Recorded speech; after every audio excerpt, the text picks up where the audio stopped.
Hello and welcome to this Serial Geek TV episode commentary for The Power of Dr. Octopus, an episode of Spider-Man produced by Grant Ray Lawrence Animation and the Marvel Comics Group. So here I go, tackling yet another of my favourite Marvel related animated shows growing up. This time it's the turn of the 1967 Spider-Man cartoon, which was initially planned to be a part of the 1966 Marvel Superheroes show, alongside Captain America, the Hulk, Iron Man, Thor and the Submariner, some of which I've already covered on this channel, with a lot more planned. Now, how I stumbled upon this series is kind of strange. I was a big Marvel Comics fan throughout the 1980s. When I first started reading comics in 1982-1983, you could buy 5 for £1 UK. Imagine that, 5 comics for £1. The funny thing is, Spider-Man wasn't a title that I actually liked. Admittedly, at the time it was up against some iconic and soon to be recognised as iconic runs. For example, Walt Simonson's Thor and my favourite comic book crossover of all time, Secret Wars. My exposure to Spider-Man was primarily through the Spider-Man and His Amazing Friends cartoon, which I, of course, have already covered. And oddly, but thankfully, the Wide Awake Club was airing random episodes of Iron Man and the Hulk from the 1966 Marvel Superheroes show. As I mentioned on a previous commentary, even though I was a huge Marvel Comics fan at the time and was more than aware of the heroes and villains that inhabited the Marvel Universe, I wasn't familiar with all the shows that fell under this Marvel Superheroes show. That information was simply not readily available back then. That would all change when my father came home from work one day with a bunch of VHS tapes that oddly filled in the gaps. The videos were volume 1s of Captain America, Thor and the Submariner, and one other, Spider-Man. And as you can imagine, I watched those VHS tapes rather quickish, and this episode was of course the first one I ever saw, and I instantly fell in love with everything about this series. The Power of Dr. Octopus. Love a good title card, especially a minute or two into the episode, makes it feel very real. Oh, and before I forget, I want to give a big shout out to Jay Bullman.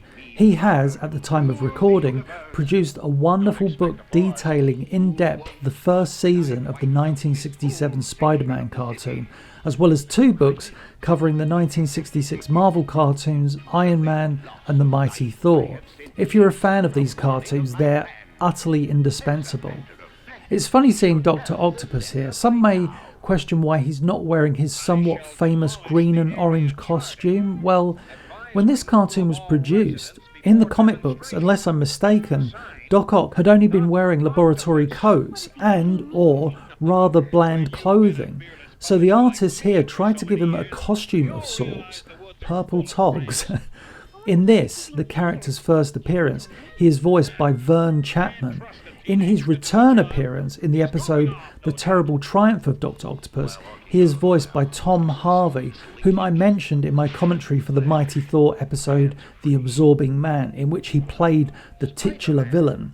He had such a wonderfully great guttural voice. You can also hear him as Electro throughout this Spider-Man series too. Those flappers can't move fast enough to catch Spider-Man, Docky. This episode always amuses me because every single time Spider-Man frees himself, he ends up captured moments later. If we can remember to, let's keep count, shall we? And going back to the voice talent, and yes, Spider-Man captured for a second time. In the 90s, we had Christopher Daniel Barnes voice Peter Parker and Spider-Man. In the 1980s, we had the awesome Dan Gilvezan voice Peter Parker and Spider-Man, with Ted Schwartz providing the voice for the syndicated Solo series. And here, in the 1960s, we had the legendary Paul Soles. His voice work throughout season 1 is great, and he brings a real youthfulness to Peter Parker. But I believe his best work occurs in seasons 2 and 3, as due to the somewhat edgier, darker tone of those seasons, such as the season 2 opener, The Origin of Spider-Man, we get to hear a far greater range for the actor, with him scripted to display a wealth of emotion. And going back to the voice talent again, Paul Kligman as J. Jonah Jameson is one of my favourites.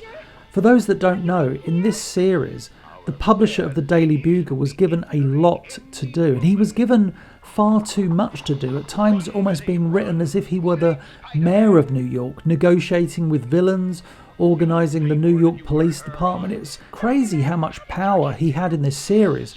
But throughout, Paul Kligman voiced the characters so perfectly, unapologetically arrogant. 9 times out of 10, when J. Jonah Jameson is on screen, he'll steal the scene. My plan is deceptively simple, just like you. Like many of the female characters in the 1966 Marvel superheroes cartoons, Betty Brant, though strong-willed and fierce, often ends up as a damsel in distress. Not all of the time, but still. And hey, she does save Spider-Man in the episode captured by J. Jonah Jameson. She was voiced perfectly by Peg Dixon, who gave her voice that charming femininity, but also when required, that fierceness. Speaking of Betty Brant, throughout this first season, she and Peter are not only co-workers at the Daily Bugle, but they also seem to care for one another, with the pair going on a few days, usually ending with Betty frustrated at Peter's numerous disappearing acts. And this brings me to talk about how the life of Peter Parker was in this animated series when compared to the comic books. It's safe to say that rather famously in those comic books, Peter Parker had a rather hectic life. And I'm not even talking about his dual identity as Spider-Man, but rather his social life.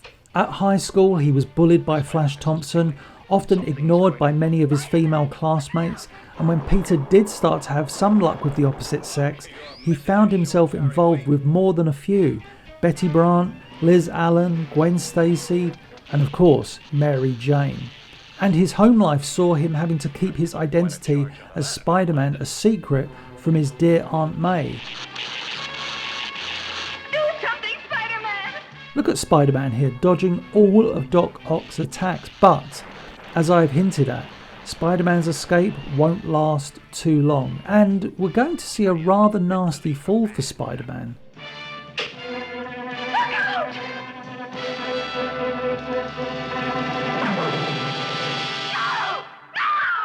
Yes! Great voice acting there by Peg Dixon and Vern Chapman. And yes, that's Spider-Man captured by Dr. Octopus for a third time. Now, I was talking about Peter Parker's life in the comic books. Well, in this show, the life of Peter Parker is greatly simplified. He is a freelance photographer at the Daily Bugle. Betty Brant is the only woman in his life, and, rather offensively, Aunt May is barely in this series. From memory, I believe she's in one episode from the first season. Season 2, with its somewhat edgier tone as I mentioned before, taps into the comic book roots and places Peter Parker in college, gives him numerous female classmates for him to flirt and fail with, and Aunt May is actually present in a few episodes. In fairness to the first season, the second season was able to do more, with its episode runtime often being double the length due to a single story being told rather than two.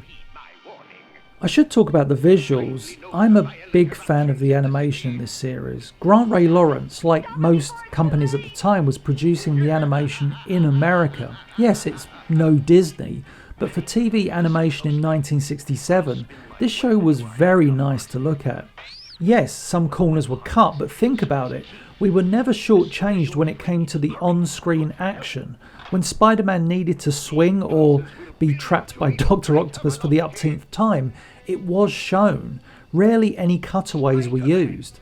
The only problem came in seasons 2 and 3, in which Krantz Films, taking over from Grant Ray Lawrence, had a much smaller budget and very limited resources, and so a lot of Spider-Man sequences were used over and over and over again.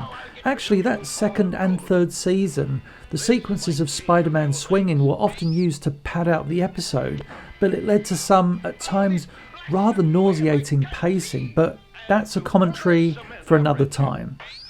And having been imprisoned 3 times, having watched New York be attacked, Betty Brant endangered, etc., Spider-Man somewhat effortlessly subdues Dr. Octopus. And here Betty Brant is reunited with the formerly missing Peter Parker. Oh, one little factoid I forgot to mention at the start of this commentary. The premise for this episode, written by Bill Danch on March the 14th, 1967, so long ago, has edits made to the script by Stan Lee, one of which makes note that Peter Parker's car is a rental, as Stan Lee knew that Peter Parker could never afford an automobile, especially with the freelance rates offered by J. Jonah Jameson. And yes, many of the Season 1 stories ended with Spider-Man, no hyphen, leaving a note for the police and or J. Jonah Jameson scolding Peter and Betty Brant, usually with Peter slipping away to swing back home. And there he goes, bringing the first adventure to a close. But yes, I adore this series and I hope in time to record more episode commentaries for it. Somewhat frustratingly, this show is known these days for its simplicity, but I'll say this, 50 years from now, will people still be talking about this show, or will they be talking about the latest, utterly forgettable reboot that constantly winks at the audience because, God forbid, a superhero show take itself seriously? I would not be surprised if at some point they revisit these adventures in the world of animation as a dedicated throwback series. I believe this cartoon from 1967 honours Stan Lee and Steve Ditko's creation far more than most modern interpretations. And that's the end of this episode commentary. I hope you enjoyed it. If you did, please be sure to like, share and subscribe, and I'll catch you on the next one.